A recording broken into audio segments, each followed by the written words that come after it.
시간이 되었습니다. 오늘 우리 주아가 갑자기 열이 나가지고 이 현장에 못 오게 되어서 아마 지금 줌으로 이 현장을 보고 있는 것 같습니다. 주아 빨리 회복하기를 바라고요. 또 가정에서 예배드리는 우리 주원인의 동일한 은혜가 함께하기를 바라겠습니다. 같이 기도하심으로 5월 15일 밴쿠버 예수산길교회 예배를 시작하겠습니다. 우리의 도움은 천지를 지으신 여호와의 이름에 있도다. 아멘. 은혜가 풍성하신 하나님 아버지, 참 감사합니다. 주님의 은혜가 아니고는 우리 삶을 다 설명할 수 없는 참 그 은혜 가운데 사는 저희들임을 다시금 고백하고 주님 앞에 이렇게 나와왔습니다. 우리 성도들 불러 모아 주시니 감사합니다. 여러 가지 육체의 약함이 우리를 둘러싸고 있으나 주님, 그 와중에도 하나님을 향한 그 마음, 주님을 향한 그 뜨거운 그 심장은 계속 우리에게 뛰고 있사오니 주님 도우셔서 그 마음 식지 않도록 도우시고 우리 안에 온전한 예배 될 수 있도록 은혜 베풀어 주셔서 주님, 이 예배를 통해서 주님 영광 받아 주시옵기를 소망합니다. 감사하고 예수님 이름으로 기도합나이다. 아멘. 다 같이 일어나서 찬송 드리겠습니다.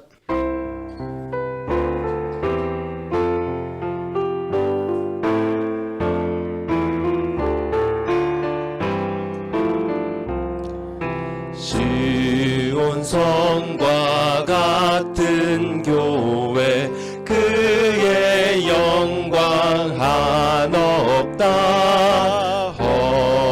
허락하신 말씀대로 주가 친히 세웠다.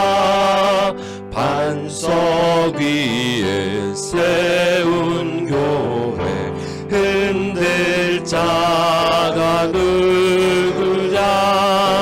모든 원수 애워싸도 아무 근심 없도다.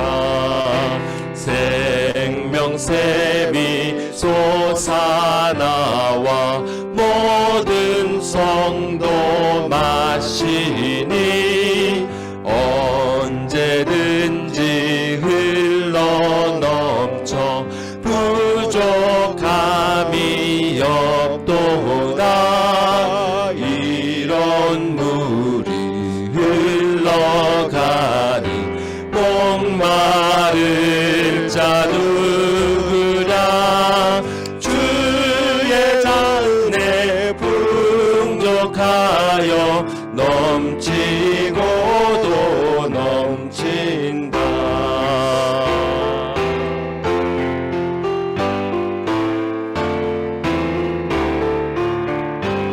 주의 은혜, 주의 은혜 내가 받아 시온 백성 되는데, 세상 사람 비방해도 주를 찬송하리라.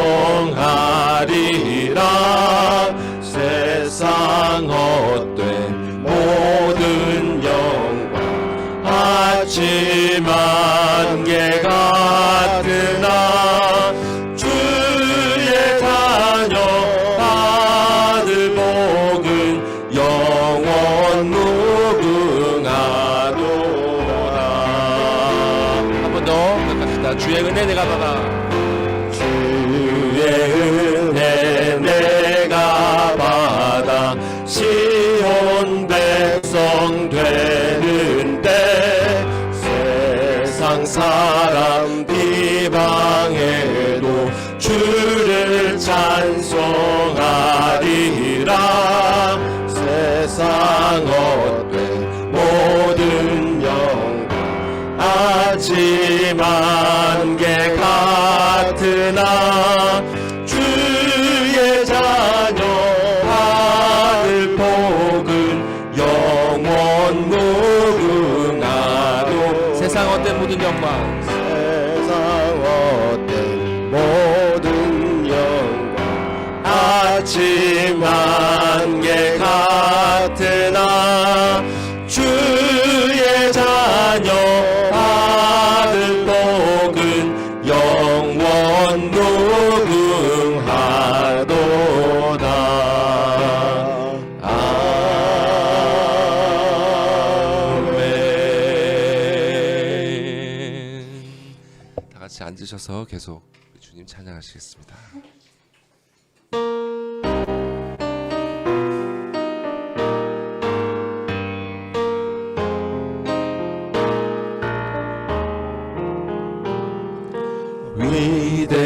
위대하신 주를 나 기억하겠네.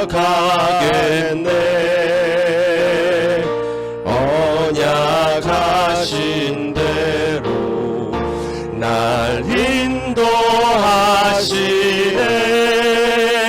저 단비와 같은 은혜 늘 내려주시니 그 크신 주의 사랑 날 구속하셨네.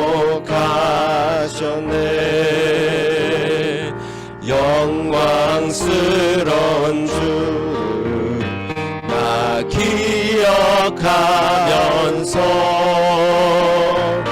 앞을 바라보며 나 달려가리라. 주 우리와 함께하며 늘 동행하시니 성령의 능력으로 섬기게 하소서. 교회의 머리 되신 주 기억하면서 힘과 무기 모두 나 주께 바치네. 참 충성된 종이 되어 늘 길을 가면서 주 다시 올 때까지 교회를 섬기리. 교회의 머리 대신 교회의 머리 대신 주 기억하면서 힘과 무기 모두 나 주께 바치네. 참 충성된 종이 되어 그 길을 가면서 주 다시 올 때까지 교회를 섬기. 참 충성된 종이 되어 충성된 종이 되어 그 길을 가면서 주 다시 올 때까지 교회를 섬기리.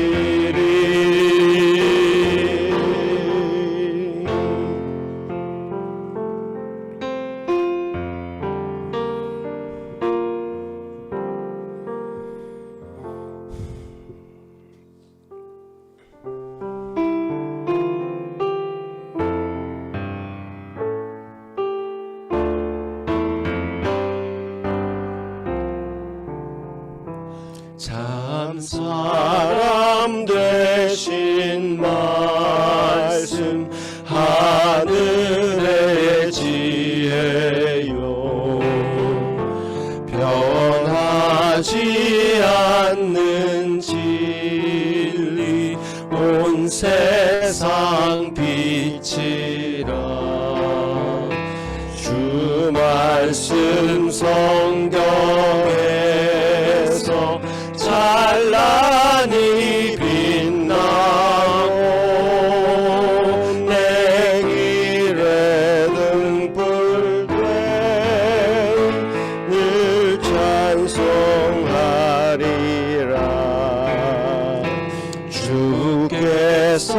세운 교회 이 말씀 받아서 그 귀한 빛을 비춰 온 세상 밝힌다.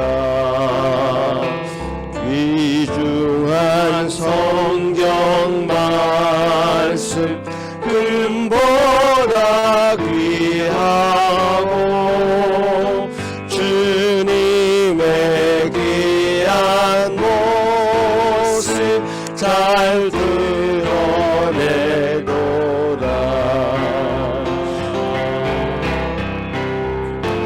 이 말씀 깃발처럼 드높이 날리니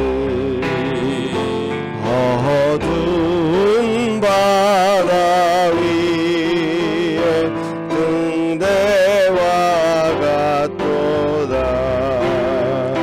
이 고해 같은 세상 나 평생 지낼 때 그 말씀 나의 길에 등불이 되도. 이 고해 같은 세상, 이 고해 같은 세상 나 평생 지낼 때 그 말씀 나의 길에 등불이 되도다.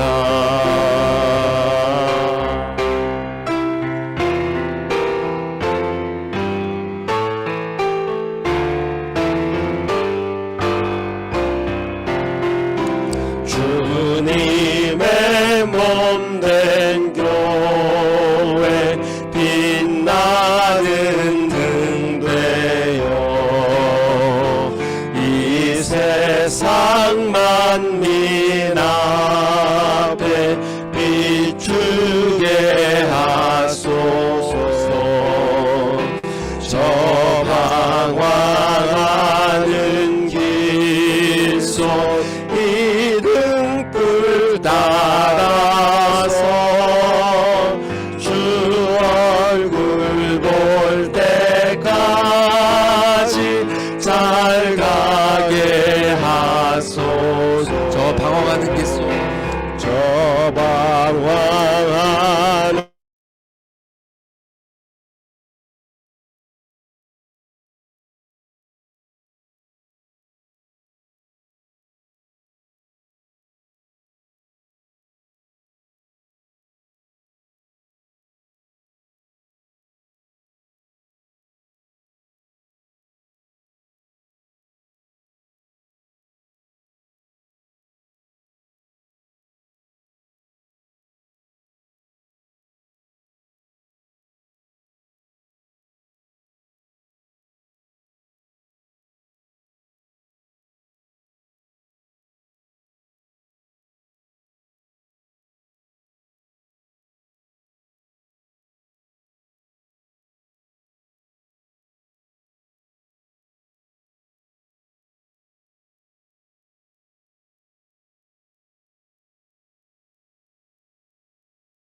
시간에 함께 참여하지 못하고 있는, 한 자리에 하지 못하고 같이 하지 못하고 있는 가정도 있습니다.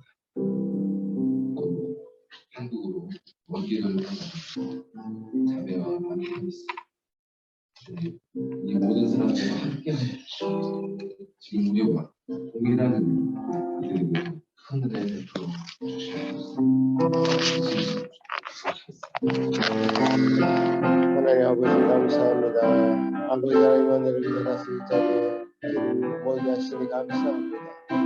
아버지 하나님이여 주님이 도우셔서 우리가 은혜의 온 마음으로 주님이 너희 하나님을 사랑하라고 말씀하신 그 말씀을 우리 자신을 온전히 지키는 시간 되게 하시고 주를 믿으시고 온전히 쫓아가는 우리 신분이 되게 하시고 은혜가 되게 하여 주시옵소서. 아버지 하나님 주님이여 우리가 참으시고 되게 하시고 주시옵소서. 성령과 주장하여 주시옵소서. 완전히 신원을 역사에서 마음하시어 주시옵소서. 성령을 주시옵소서.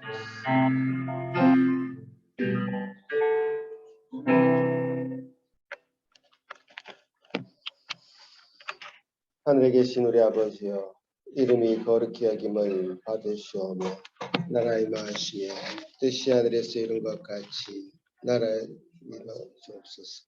오늘날 우리에게 일용할 양식을 주옵시고 우리가 우리에게 죄지은 자를 사하여 준 것 같이 우리 죄를 사하여 주시옵고 우리를 시험에 들게 하지 마시옵고 다만 악에서 구하시옵소서. 나라와 근세와 영광이 아버지께 영원히 싸움나이다.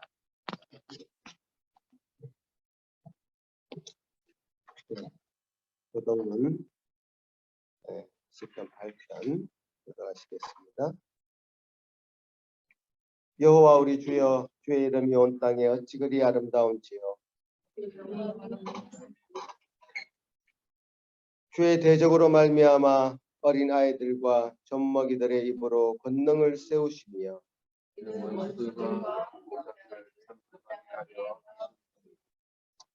주의 손가락으로 만드신 주의 하늘과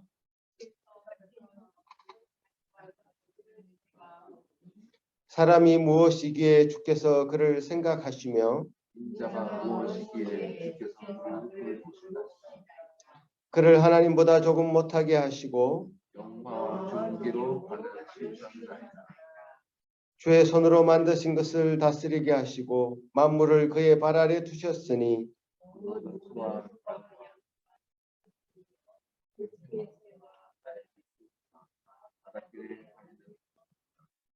여호와 우리 주여, 주의 이름이 온 땅에 어찌 그리 아름다운지요.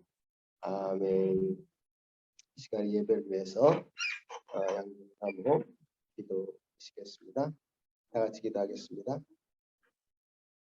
사랑하는 하나님 아버지, 오늘도 주님의 사랑과 우리의 기회를 이렇게 예배 가운데 인도해 주셨습니다. 20년간의 시간을 아직도 9월이라고 주님의 은혜는 너무나 우리의 마음을 주시고 사랑하는 성도들의 마음을 따뜻한 사랑으로 주셨습니다. 우리의 삶에 절대 떠나지 말며 마음의 색이라고 하신 그 두 가지 사랑과 믿음으로 소중한 마음을 주님을 사랑하고 믿고 따르니 복된 성경 주의 모든 성과가 될 수 있도록 살아주셨습니다. 또한 이제는 그 아무것도 우리의 이름이 다 없습니다. 우리 주님을 전적으로 의지하며 자신의 명철을 의지하며 살지 않도록 도와주시옵소서. 오늘도 우리에게 허락하신 말씀과 목사님의 말씀을 통하여 그 어떤 순간 속에서 주님을 의지하며 그 믿음을 잃지 않도록 도와주시고 주님을 참되게 만나는 시간 되게 하여 주시옵소서. 모든 말씀 우리 주 예수 그리스도의 이름으로 기도드립니다. 아멘.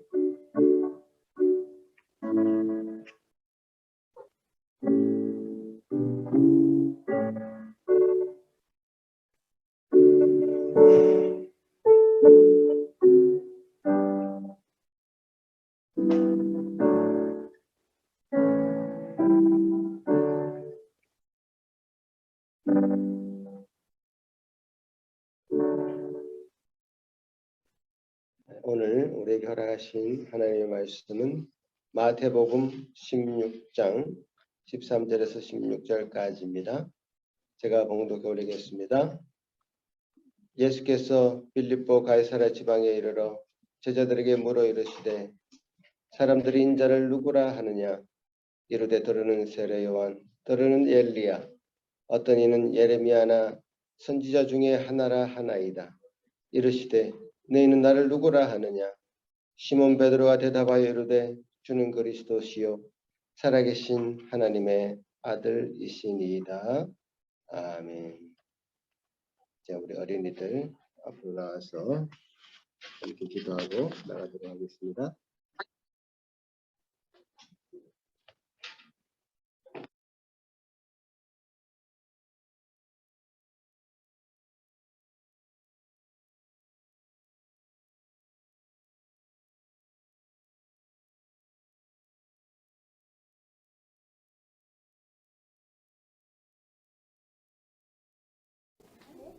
잘 들리시면 손 한번 들어주세요. 오케이. 예, 손 한번 들겠습니다. 주아도 저렇게 열이 나는 가운데 있습니다.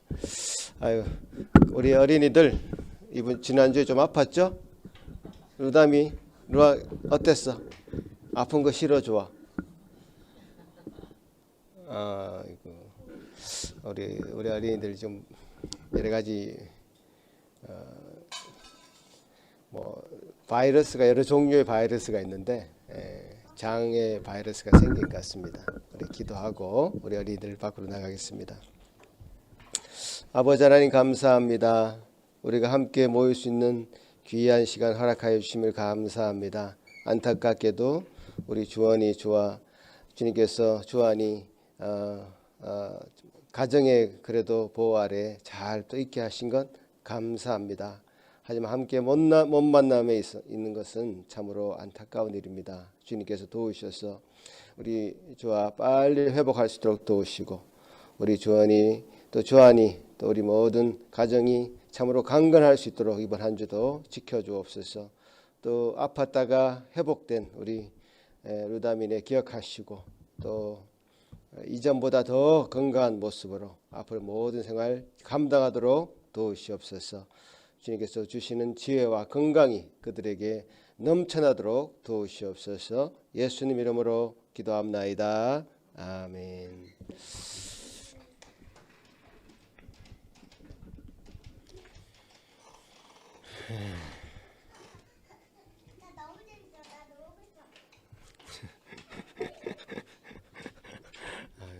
이제 말을 곧잘 합니다.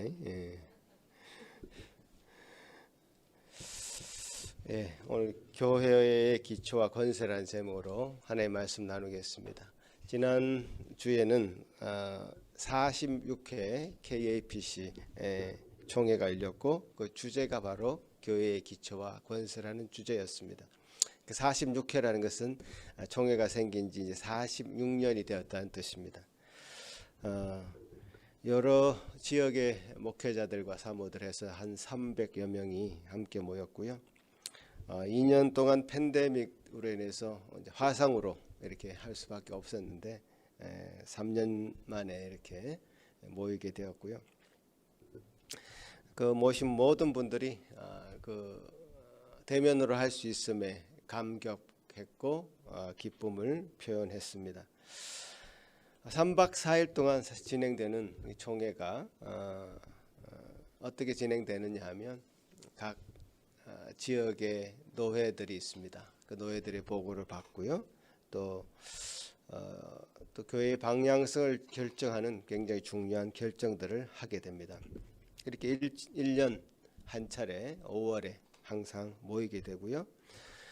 이런 총회의 이름을 우리 KAPC라고 합니다. 한번 띄워주시죠. 여러분 이번 기회에 한번 이름을 익혀놓으면 좋으실 것 같아가지고 KAPC라고 해서 Korean American Presbyterian Church, 이 약자 앞에 네 글자를 따서 KAPC다 이렇게 얘기합니다. 한글로는 미주 한인 예수교 장로회 이렇게 우리가 부르고 있습니다. 이 총회 산하에 노회가 구성되어 있습니다. 노회는 33개의 노회가 있습니다. 그래서 그 중에 우리 교회가 속한 노회는 서북미 노회, 그러니까 Northwest Presbytery. 그래서 여기 밴쿠버부터 시작해서 시애틀, 타코마, 그 다음에 포틀랜드, 저 멀리 아이다호까지 아마 우리 총회 중에서는 가장 큰 테리토리, 가장 큰 영역에 속해 있고 교회도 제일 많습니다. 그래서 33개 노회 중에 우리 노회가 가장 어떤 큰 노예에 속해 있다 이렇게 얘기할 수 있고요. 노예 산하에는 약 40교회가 있습니다. 우리 노스웨스트 서북미 노예 우리 교회 같은 교회가 40교회 정도가 있다. 그렇게 알아두시면 좋겠고요. 또 이제 뭐 교회도 이렇게 소속되어 있고요. 이제 선교 단체, 뭐 선교사님들, 또 기관 이런 분들도 같이 소속되어 있습니다. 그래서 우리 교회를 정확하게 명명을 하기 위해서는 여러 가지 앞에 많이 붙어야 됩니다. 사실 처음에 KAPC가 붙어야 되고 노스웨스트 프레스비테리, 그 다음에 밴쿠버 예수 산길교회 이렇게 붙어야 됩니다. 그러니까 미주 한인 예수교 장로회, 서북민노회, 밴쿠버 예수 산길교회 이런 이름으로 이렇게 우리 교회를 정확하게 명명할 수 있겠습니다. 이런 설명이 여러분 뭐 어려우시겠지만 한번은 들어주시면 좋고요. 우리가 이렇게 밴쿠버 예수 산길교회라고 하는 한 단일 교회, 그리고 사실은 그 위에 밴쿠버 지역에만 있는 북부 시찰, 그 다음에 밴쿠버 및 시애틀, 아이다호까지 이르는 서북미 노회, 그 다음에 이 전체 지역을 아우르는 총회, 이렇게 교회라고 했을 때는 이 모든 걸 가르쳐서 교회다 이렇게 우리가 정의해야 됩니다. 우리가 보통 교회를 정의할 때 보이는 교회, 보이지 않는 교회 이렇게 두 교회의 개념을 가지고 설명하는데, 오늘은 제가 보이는 교회, 우리 실제 현실 교회 차원에서만 얘기를 하도록 하겠습니다. 제가 왜 이런 설명을 좀 서두에 하느냐 하면 이제 교회라 했을 때 우리가 가지고 있는 생각은 단일 교회, 뭐 개교회라 그렇게 얘기하기도 하고 단일 교회를 교회다 이렇게 생각하는 경향이 굉장히 많습니다. 그래서 교회는 단일 교회도 교회고요, 노회도 교회고 총회도 교회다. 이게 세 기관 전체를 합쳐서 교회다 이렇게 정의를 해야 됩니다. 최근에는 이게 뭐 최근의 일만이 아니라 사실 좀 오래된 스토리가 있는 이야기지만 개교회 중심, 그러니까 단일 교회 중심의 교회로 굉장히 어떤 교회관이 변질되었다라고 얘기할 수 있습니다.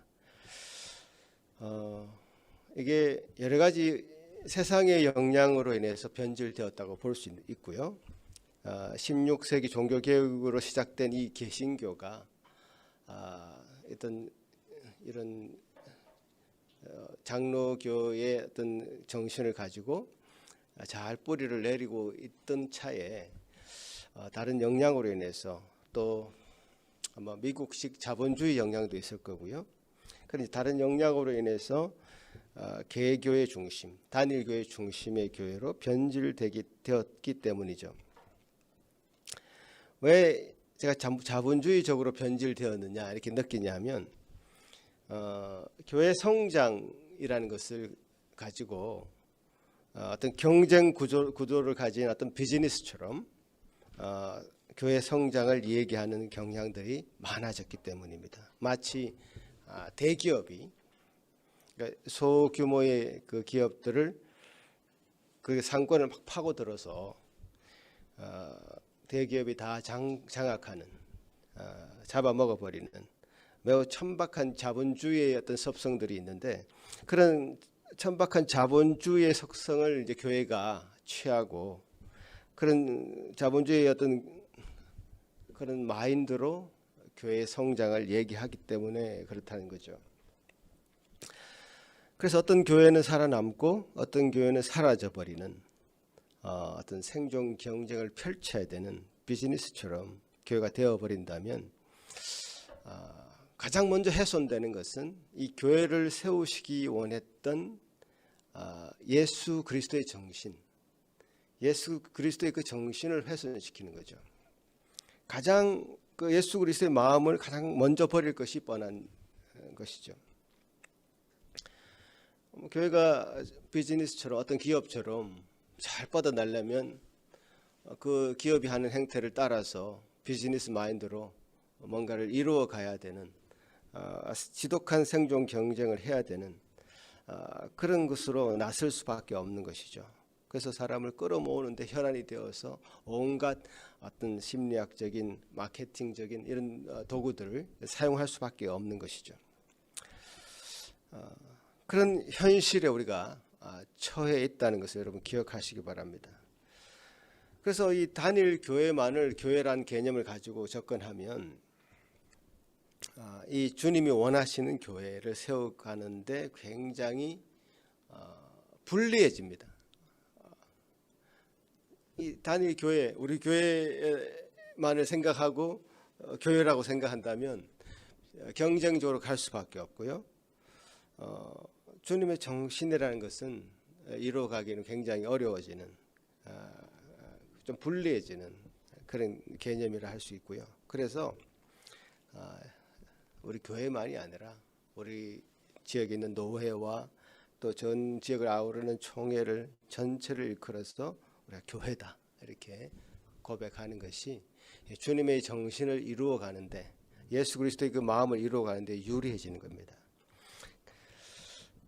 각계 전투를 해야 되는 단일 교회가 아니라 연합하고 함께 세워가고 예수 그리스도의 정신이 살아있는 교회가 되어지기를 소원하는 것입니다.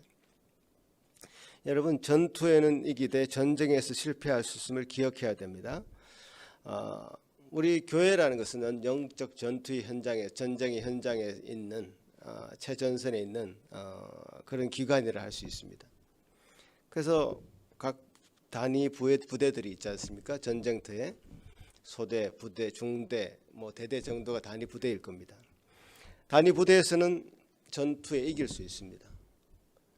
그러나 다른 부대들이 그 전투에 져서 괴멸해 버린다면 결국 이 전쟁이라고 하는 큰 영적 전쟁에서는 다 실패하고 패배하고 마는 그런 결과를 낳게 된다면 우리 승리의 그 기쁨을 가진 그 교회, 단위 부대인 교회는 큰 유익이 없을 것입니다. 훈장을 받은들 그 훈장이라는 것이 전쟁에서 지고 난 뒤에 그 훈장이 무슨 의미가 있겠습니까? 그래서 이렇게 성도들이 교회에 이렇게 등록이 되어서 한 교회 회원으로서 자격을 가져야 되고요. 목사들도 반드시 그 어떤 노회에 소속이 되어 있어야 됩니다. 목사 회원권은 반드시 노회가 가지고 있어야 됩니다. 그 한 단일 교회의 그 목사가 어떤 소속도 없이 지낼 수는 없습니다. 왜냐하면 그 목사 회원들도 상회인 노회에서 목회직에 합당한 교육을 받아야 되고요. 그 인품과 지식을 그 안에서 얻어야 되고요. 이단으로부터 보호를 받아야 되고요. 그리고 단일 교회에 분쟁이 생겼을 때 상회인 노회에서 중재자 역할을 받아야 되고요. 재판관의 역할을 받아야 됩니다. 노회가 분쟁이 있으면 당연히 그 상회인 총회에서 어떤 중재와 재판의 역할을 또 감당해야 되는 것이죠. 이런 식으로 우리가 지금 우리 밴쿠버 예수 산길교회가 속해져 있는 이 서북미 노회, 또 미주 한인 예수교회 장로회가 작동하고 있습니다. 이렇게 그 안에 신학생도 양육하고 있고, 또 다른 목회자, 그래서 목회자들도 배출해내고 교회를 세우고 하는 일이 이 안에서, 총회 안에서 이렇게 일어나고 있습니다. 이것을 우리가 교회다 이렇게 얘기하는 것이죠. 우리가 이 교회라고 했을 때 이 교회의 시작을 알리는 굉장히 중요한 본문이 오늘 읽은 마태복음 16장입니다.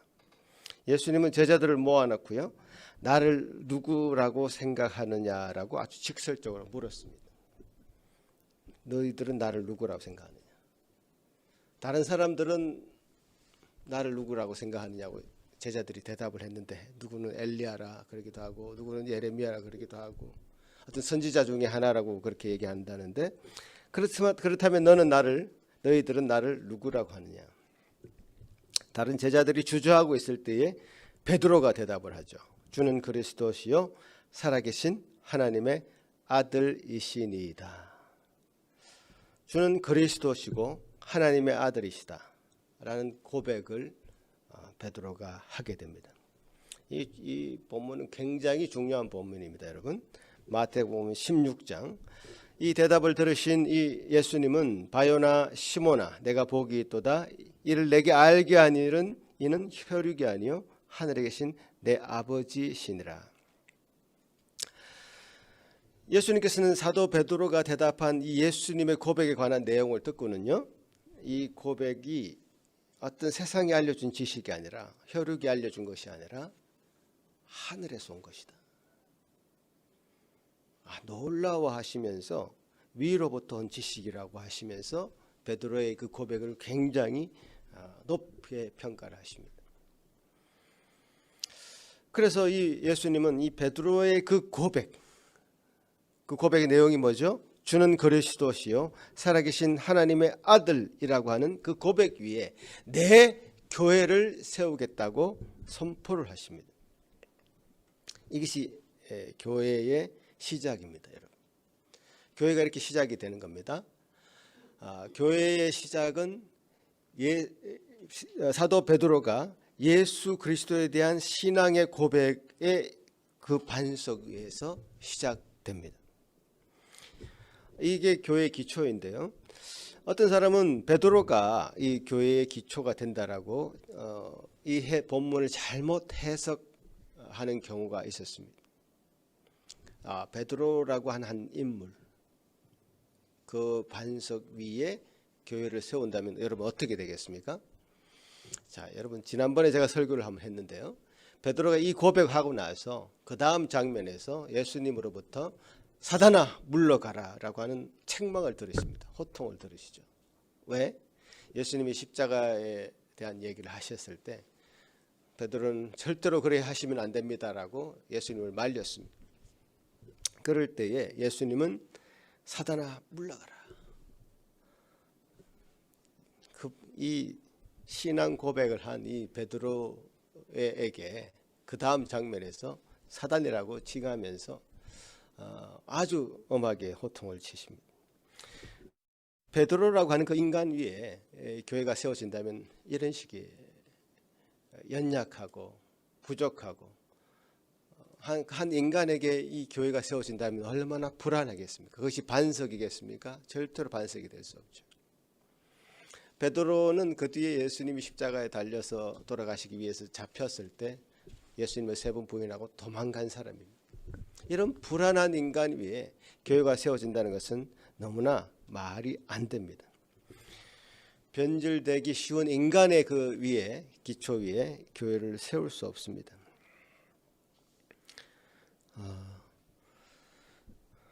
베드로는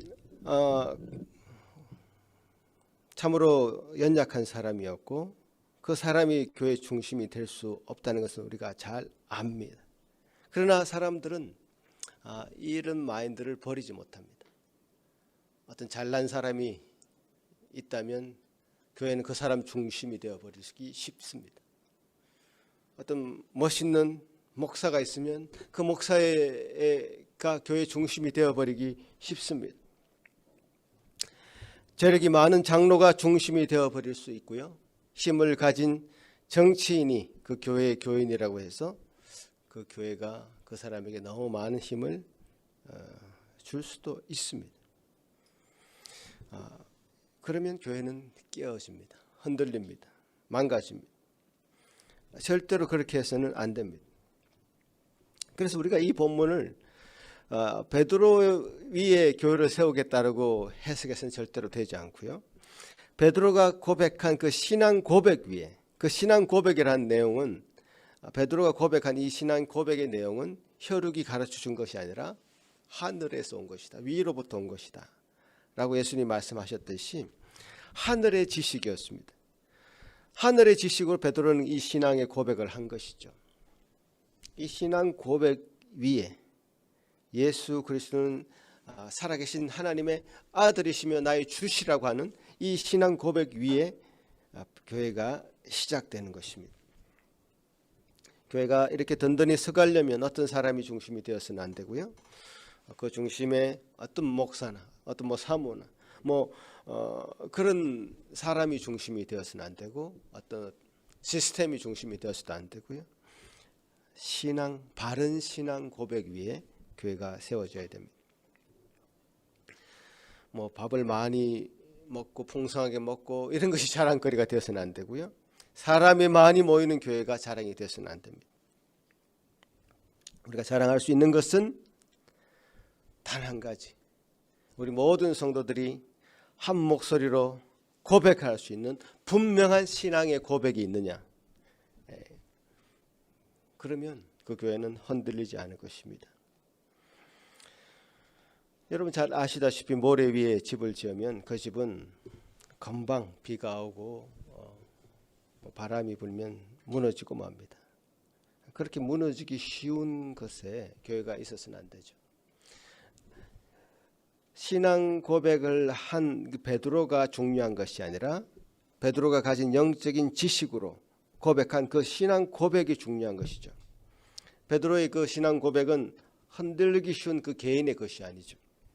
우리 모두의 고백입니다.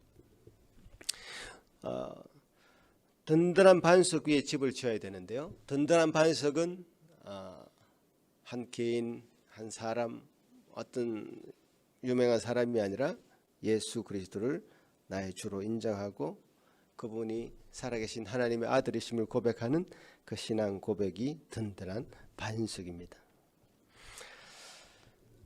예수 그리스도께서 우리의 주인이 되시고 또 그분이 하나님의 아들이 되심, 이것을 고백하는 그 신앙 고백이 마태복음 16장에서 이렇게 시작이 되었고요. 이 신앙의 고백은 점점 더 깊어지고 확대됩니다.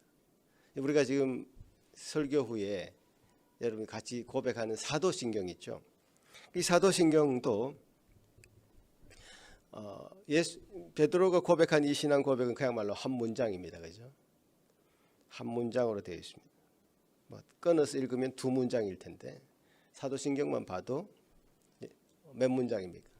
끊어서 읽으면 물론 전체가 다 한 문장으로 되어 있지만 다 끊어서 읽어보면 굉장히 더 많은 문장이 나옵니다. 사도신경 여러분 다시 한번 제가 보여드릴 텐데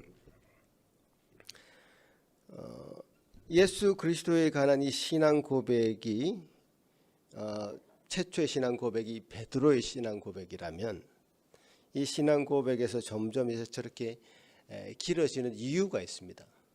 그 다음에 이 사도신경은 사도들이 언제 만든지는 뭐 정확한 문헌이 없기 때문에 정확하게 알 수 없지만 사도들에 의해서 만들어진 것이고 오늘날까지 우리가 이것을 잘 간직하고 있습니다.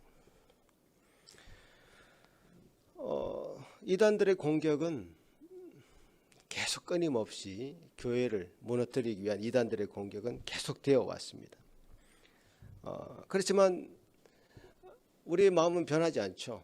이 베드로처럼 예수 그리스도는 우리의 주님이시고 하나님의 아들이심을 인정하고 고백합니다. 그러나 이단들은 계속 그런 베드로의 어떤 굳건한 신앙 고백이 있음에도 불구하고 계속 공격을 하는 것입니다. 세월이 바뀌어서 산천초목은 변할지 모르지만 우리의 신앙 고백은 절대로 변질되지 않습니다.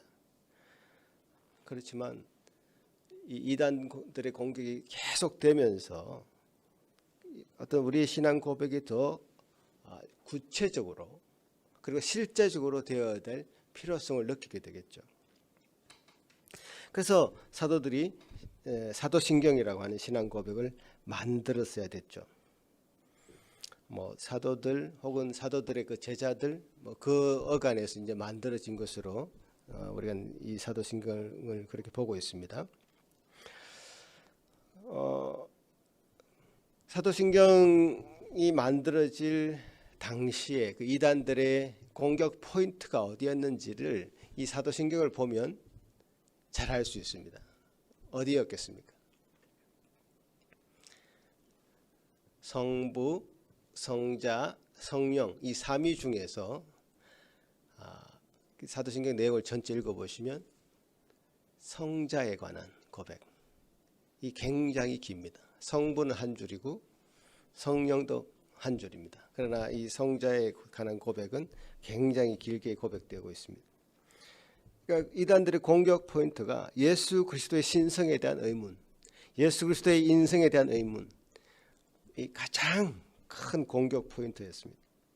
그래서 이 부분에 대해서 우리가 고백하는 내용이 더 구체적으로 실제적으로 되어야 되겠다고 해서 이제 고백이 더 세밀하게 고백되어지도록 만드는 것이죠.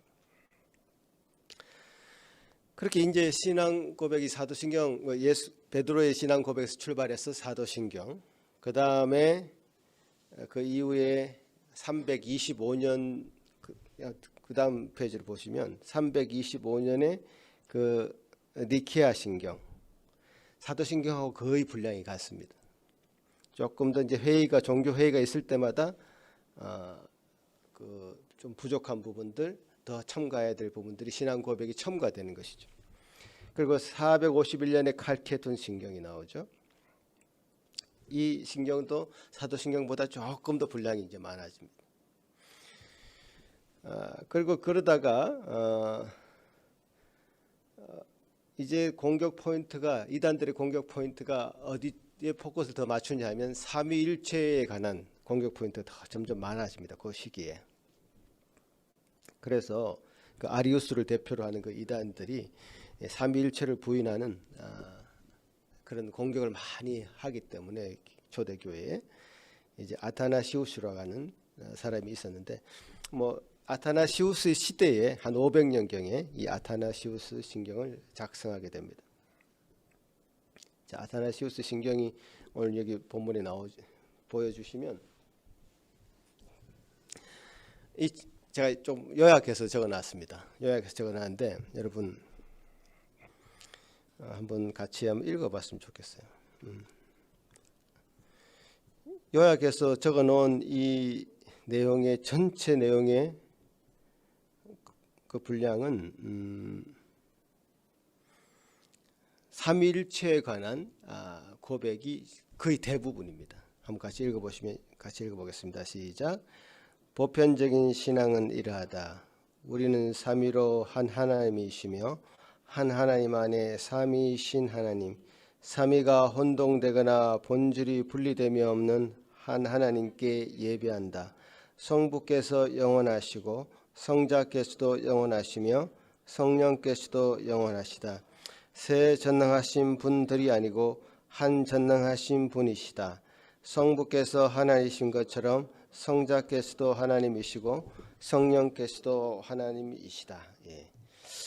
굉장히 구체적으로 이 삼위일체에 관한 고백을 굉장히 구체화할 필요가 있었기 때문에, 그러니까 500년, 지금으로부터 1500년 전에 이 아타나시우스 신경이라는 게 기록이 됩니다. 그러니까 이런 고백이 계속적으로 고백서가 더 정보가 되는 거죠. 더 늘어나는 거죠, 분량이. 그러면서 결정적으로 16세기가 되면요, 그러니까 16세기가 되면 이 고백서가 굉장히 이 고백서, 신앙 고백서의 꽃이라고 할 수 있는 그런 내용들의 신앙 고백이 굉장히 많이 나옵니다.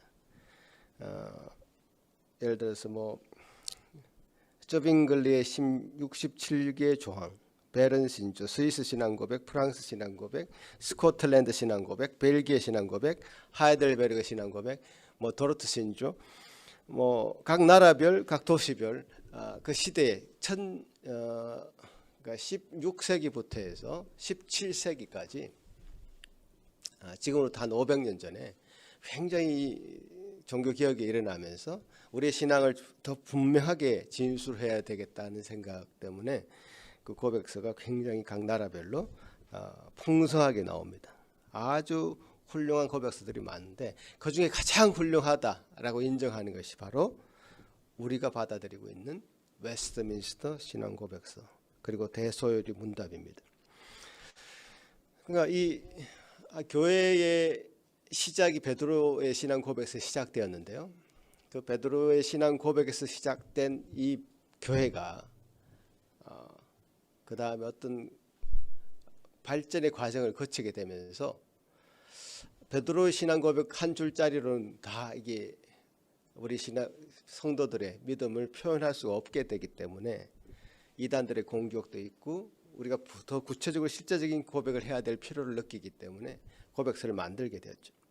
사도신경으로 확장되고 그 다음에 니케아 신경, 칼케돈 신경, 아다나시우스 신경, 그 뒤에 뭐 또 여러 신경, 뭐 종교 회의 결과로 이제 신경들을 만들어내지만 결정적으로 16세기, 17세기에 기록되고 있는 수많은 고백서들입니다. 그 중에 가장 권위 있게 받아들일 수 있는 고백서가 바로 웨스트민스터 신앙 고백서죠. 그 한 교회의 역사가 이렇게 신앙 고백의 역사입니다. 여러분 잘 따져보시면 신앙 고백의 역사죠. 우리 한국 교회도요. 1907년도에 최초로 장로교회가 세워졌습니다. 그때 장로교회가 세워질 때 가장 먼저 신앙 고백으로 받아들인 것이 12신조라고 있습니다. 12신조. 여기 찾아보시면 나올 겁니다. 12신조. 아주 뭐 한 페이지짜리밖에 안 되는 그 신앙 고백서를 우리 것으로 삼겠습니다라고 교회가 장로교회가 1907년도에 시작됩니다. 그 뒤에 이제 그것으로는 부족하기 때문에 이제 웨스트민스터 신앙 고백서를 또 우리가 장로교회가 받아들이죠. 그 교회의 역사가 이제 그렇게 진행되듯이 우리 한 개인의 역사도요. 베드로가 그렇게 신앙 고백을 한 뒤에 아무 일이 없었겠습니까? 이단들의 공격과 여러 가지 어려움을 겪으면서 나의 신앙 고백을 더 구체적으로 해야 되겠다는 생각을 했겠죠. 그러면서 개인도 신앙 고백이 점점 풍성해지는 거죠. 우리 성도들도 마찬가지인 것 같습니다. 여러분도 뭐 내가 하나님 믿고 예수 그리스도가 나의 주인이라는 것을 인정하는데 뭐가 더 필요하냐 이렇게 생각하시고 아주 단순한 믿음 굉장히 좋습니다. 그 단순한 믿음 좋습니다. 심플한 믿음 좋은데 그 단순하고 심플한 믿음을 가지고 순수하게 신앙생활을 하는 거 굉장히 좋은데 그 뒤에 일어나는 많은 우리 현실의 문제들, 해프닝들, 이단들의 공격 여러 가지 상황들이 나를 그대로 내버려두지 않고 더 구체적으로 우리의 신앙을 성경에 입각해서 근거해서 신앙을 고백해야 될 필요성을 느끼게 되는 거죠. 또 그렇게 해야지 우리 신앙이 굉장히 프로텍트가 됩니다. 왜냐하면 그 신앙을 굉장히 주관적으로 생각하는 사람들은 자신이 신앙의 중심이 되어서 자신의 감정으로 신앙이 좋아지고 나빠지고 이것을 판가름하는 그런 경향들이 있는데 그럴 때마다 우리는 우리 신앙이 막 흔들립니다. 물결 치는 파도에 있는 그 배처럼 막 이렇게 흔들립니다. 우리 믿음이 흔들릴 때마다 우리 자신을 바라보면 굉장히 내가 이렇게 믿어서 뭘 하나, 내가 이 정도의 믿음으로 무슨 교회 직분을 맡나, 심지어 목사도 그렇게 사탄이 공격을 하는데 여러분 뭐 더 하겠죠. 그래서 우리의 신앙은 주관적인 감정이 될 수가 없는 것이죠. 어떤 신앙의 흥분 상태가 좋은 신앙으로 평가되어서는 안 되고요. 그 신앙의 흥분을 차분하게 가라앉혀서 정말 나를 진정으로 이끌어 줄 수 있는 분명한 신앙 고백의 터전 위에 우리 자신을 세우면 우리는 흔들리지 않을 수 있습니다.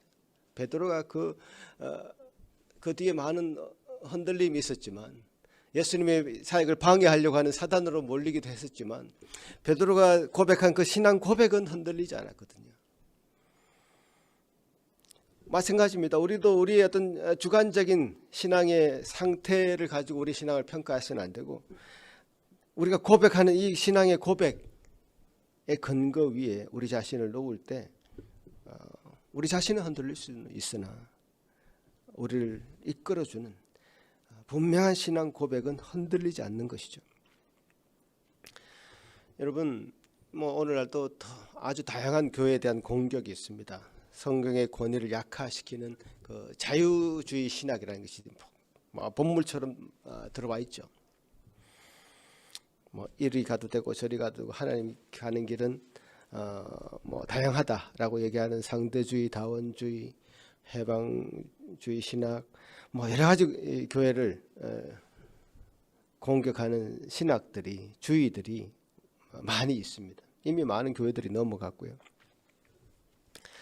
이럴 때 우리가 지켜야 되는 것은 어떤 문화적인 상황이나 윤리나 이런 어떤 그런 것에 우리 자신을 맡길 것이 아니죠. 저 약한 자들에 대한 감정에 우리 신앙을 맡겨서는 안 됩니다. 물론 연약한 자를 돌봐야 되겠지만, 그래서 동성애자들을 우리가 사랑해야 되겠지만, 품어야 되겠지만, 그들에 의해서 우리 신학을 변개시키거나 이 성경을 변개시켜서는 안 되는 것이죠. 이 중심점을 정말 잘 잡아야 되는 시대에 우리가 와 있는 것 같습니다. 이럴 때에 우리가 베드로가 고백한 이 신앙 고백에 근거하에 교회가 세워져서 지금 2000년이 넘도록 흔들리지 않고 지금까지 계속 뻗어왔듯이, 어떻게 한 사람의 근거에 섰다면 이것이 그렇게 우리 신앙 교회가 이렇게 든든하게 서왔겠습니까? 절대 그럴 수 없죠. 베드로가 고백했던 그 신앙의 고백의 근거 위에 이 교회가 지금까지 든든히 서왔다면, 우리의 신앙도 우리의 감정이나 우리 자신의 어떤 주관적인 상태가 아니라 객관적인 성경의 말씀과 객관적인 신앙의 고백이 우리를 지켜줄 수 있음을 여러분 기억하시기 바랍니다. 이런 교회만이 권세를 가질 수 있습니다. 이런 교회만이 그 권세를 사용할 수 있습니다. 예수님께서는 베드로의 신앙 고백을 기초로 교회를 세우시겠다고 하셨고요. 그 다음에는 이 교회가 음부의 권세를 이기지 못하도록 하겠다. 사탄의 권세를 이기지 못하도록 하겠다. 그리고 천국의 열쇠를 내어주어서 땅에서 무엇이든지 매면 하늘에서도 매일 것이고 땅에서 풀면 하늘에서도 풀릴 것이라고 하는 약속을 주셨습니다. 여러분, 이 교회가 가지고 있는 이 권세라는 것은 어마어마한 것입니다. 지금 예수님이 약속하신 이 권세라는 것은 악한 마귀 사탄이 감히 대적할 수 없는 권세가 있고요. 천국의 열쇠를 주겠다고 한 거 아닙니까? 열쇠는 여러분 아무에게나 주지 않습니다. 신뢰도에 따라서 열쇠를 다르게 줍니다. 여러분, 음식점에 가면 화장실 열쇠는 아무에게나 내어줍니다. 그러나 그 집 열쇠는 그 가족들에게만 내어주죠. 또 가족이라도 집에 뭐 금고가 있다면 금고 열쇠를 아무나에게나 내어주지 않습니다. 그런데 하나님은 가장 중요한 천국의 열쇠를 교회에게 주겠다고 약속하십니다. 이게 교회는 하나님의 어떤 신뢰도에 있어서 최상위급에 있다는 뜻이죠. 그래서 교회를 작게 여기거나 교회를 하찮게 여기는 그 믿음은 하나님이 교회에게 권세를 그만큼 주었다는 것에 대한 믿음이 없다는 뜻이죠. 교회를 크게 여긴다면 그 사람의 신앙도 그 정도에 따라서 커지는 것이죠. 교회라면 단일 교회, 노회, 총회를 일컬어서 교회라고 말씀드린다고 말씀드렸는데 소중하게 여겨야 돼. 우리가 행하는 이 작은 예배, 또 우리가 진행하고 있는 많은 일들, 이 모든 것들이 얼마나 소중한 것인지를 잘 깨닫고 그것을 소중하게 간직하고 그 소중하게 이 모든 일들이 진행될 수 있도록 기도하고 감사하고 하는 것들이 교회가 권세가 얼마나 큰지에 대한 여러분의 믿음이 거기에 반영되는 것 같습니다. 그 사람의 신앙이 견고하고 든든하다라고 하는 것이 결국 오늘 교회론에 관한 근거에서 볼 때는 이 교회를 얼마나 소중하게 여기느냐의 기준으로 보면 저분은 정말 신앙이 좋구나 안 좋구나라는 것을 우리가 어느 정도는 알 수 있을 것 같아요.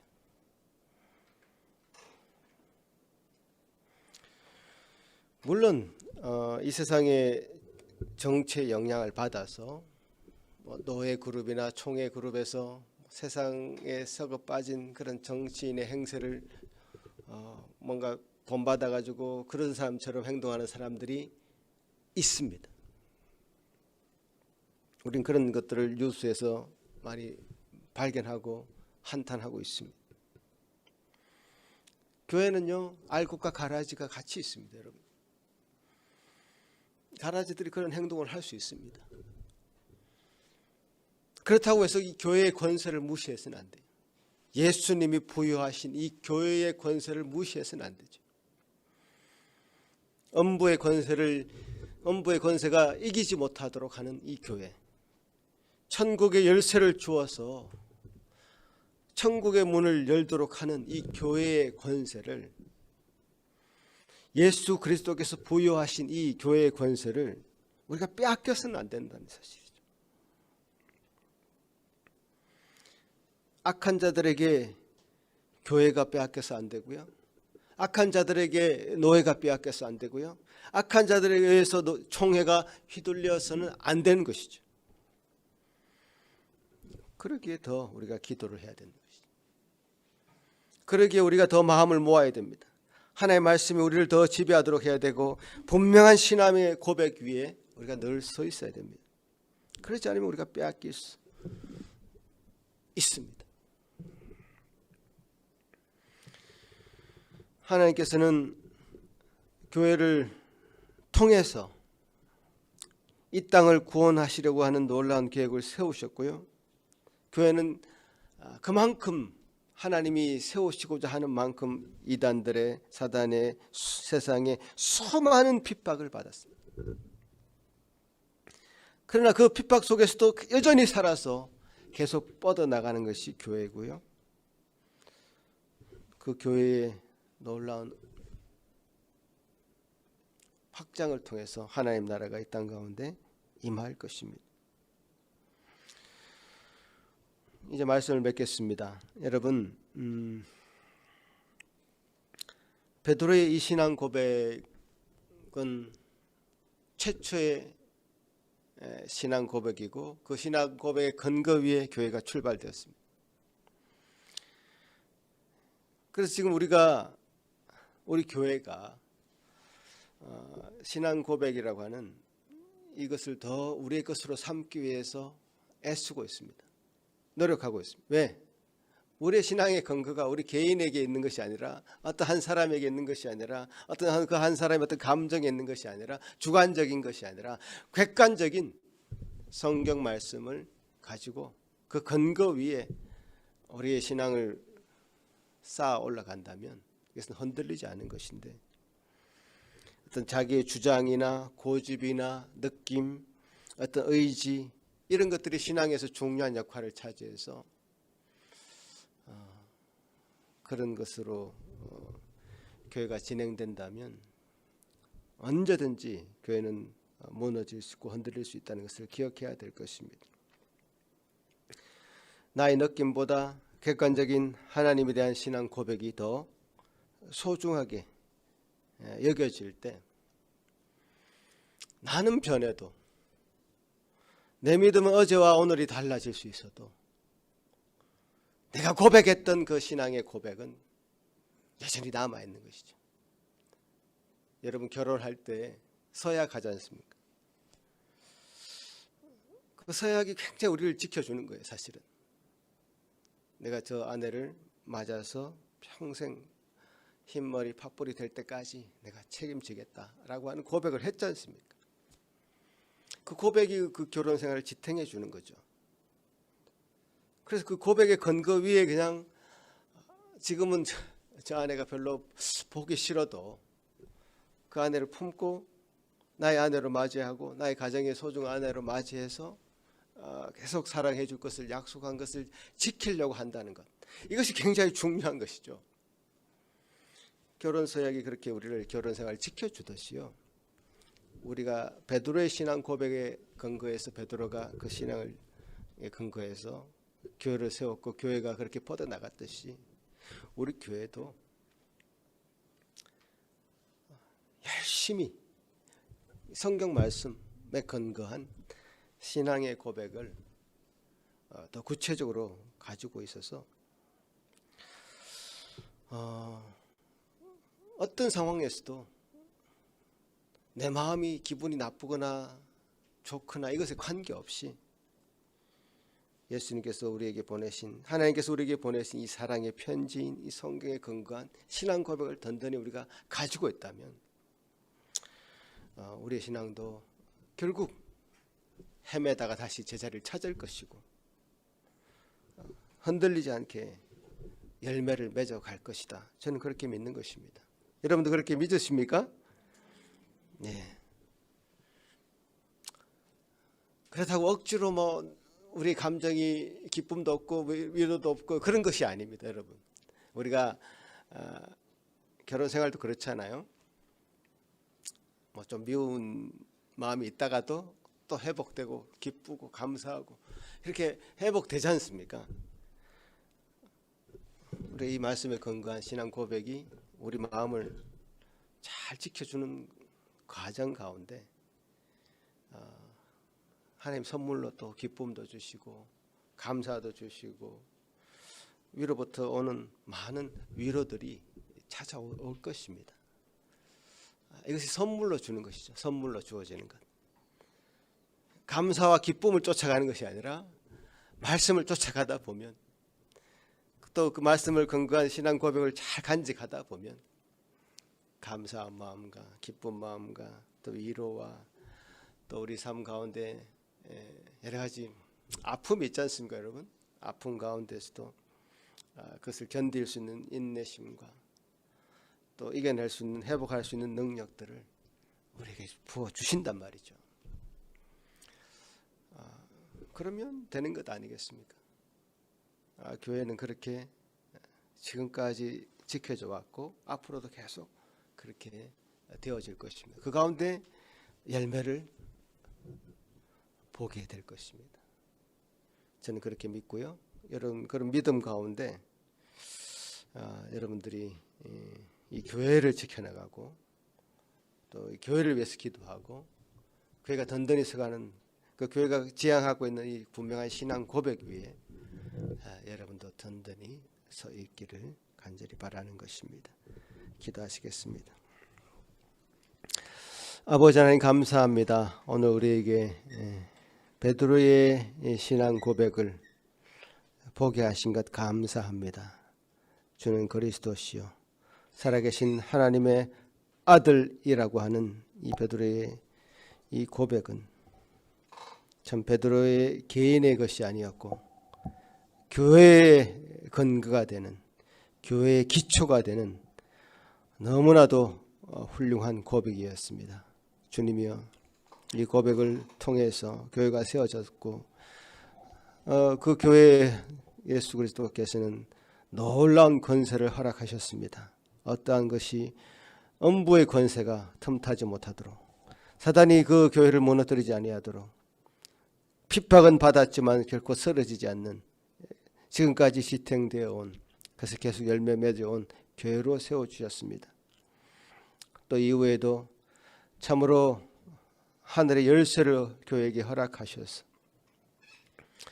주님 이 교회를 통해서 천국 백성들이 온전히 무럭무럭 양육되고 자라가게 하심을 감사합니다. 주님 우리 성도들 이 교회에 소속되어서 이 안에서 분명한 신앙의 고백으로 그 믿음이 세워져 가게 하시고 그 믿음의 근거 위에서 우리에게도 놀라운 은혜의 축복들을 기쁨들을 감사들을 위로들을 또 얻어갈 수 있는 그런 귀한 성도들 되게 하여 주옵소서. 감사하고 예수님 이름으로 기도합나이다. 아멘. 사도신경으로 우리의 신앙을 고백하겠습니다. 전능하사 천지를 만드신 하나님 아버지를 내가 믿사오며 그의 외아들 예수 그리스도를 믿사오니 이는 성령으로 잉태하사 공경에게 나시고 본디오 빌라도에게 고난을 받으사 십자가에 못 박혀 죽으시고 장사한 지 사흘 만에 죽은 자 가운데서 다시 살아나시며 하늘에 오르사 전능하신 하나님 우편에 앉아 계시다가 저리서 산자와 죽은 자를 심판하러 오시리라. 성령을 믿사오며 거룩한 공예와 성도가 서로 교통하는 것과 죄를 사하여 주시는 것과 몸이 다시 사는 것과 영원히 사는 것을 믿사옵나이다. 아멘. 다 같이 일어나서 다시 찬송 주님 앞에 드리겠습니다.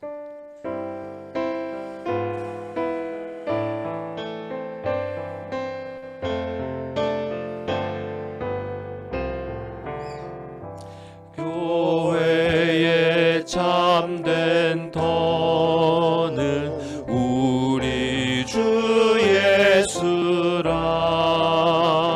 그 귀한 말씀 위에 이 교회 세웠네. 주 예수 강림하사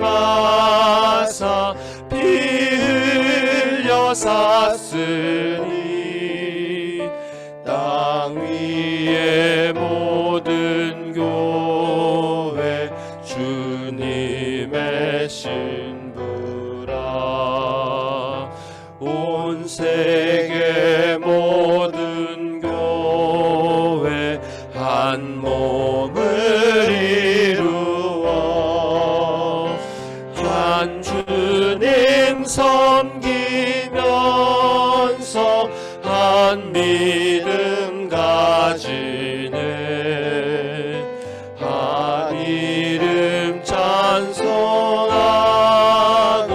한 성경 읽으며 다 같은 소망 품고 늘 은혜 받도다. 땅 위의 모든 교회 주 안에 있어서 하늘의 성도들과 한 몸을 이루네. 오 주여 복을 주사 저 성도들 같이 우리도 주와 함께 늘 살게 하소서.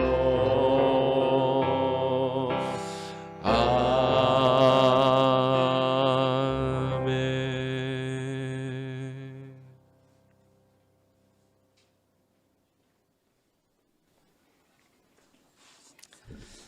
은혜가 풍성하신 주님 감사합니다. 참 연약한 저희들이지만 연약한 베드로였지만 그 신앙 고백을 귀하게 여기셔서 또 우리의 신앙의 이 고백을 귀하게 여기셔서 그 고백이 위에 교회가 세워지게 하시고 교회를 온전히 그 안에 열매 맺게 하신 것을 감사합니다. 지금 2000년 동안 수많은 핍박 가운데 있었지만 흔들리지 않았고 더 뻗어가게 하시니 열매 맺게 하시니 감사합니다. 주님, 이 교회를 세워 나가기 위하여 더 일정의 그 재정이 필요한 줄 압니다. 주님, 성도들 귀한 마음을 담아 좀 이렇게 주님 앞에 자신의 것을 드립니다. 주님 도우셔서 필요한 대로 잘 또 사용되게 하시고 또 교회가 그렇게 든든하게 서가는데 부족함이 없도록 채워 주시옵소서. 우리 흩어져 있는 모든 백성들 기억하시고 주님 그 마음 가운데도 이 동일한 마음으로 채우셔서 하나님의 놀라운 은혜가 그 삶에 끊이지 않도록 도우시옵소서. 예수님 이름으로 기도합나이다. 아멘. 앉으십시오.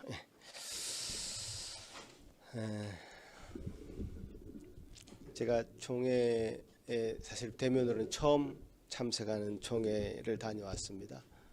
줌으로는 2년째 들어갔었지만 그래서 총회로 모이는 이 모임을 통해서 우리 교회가 얼마나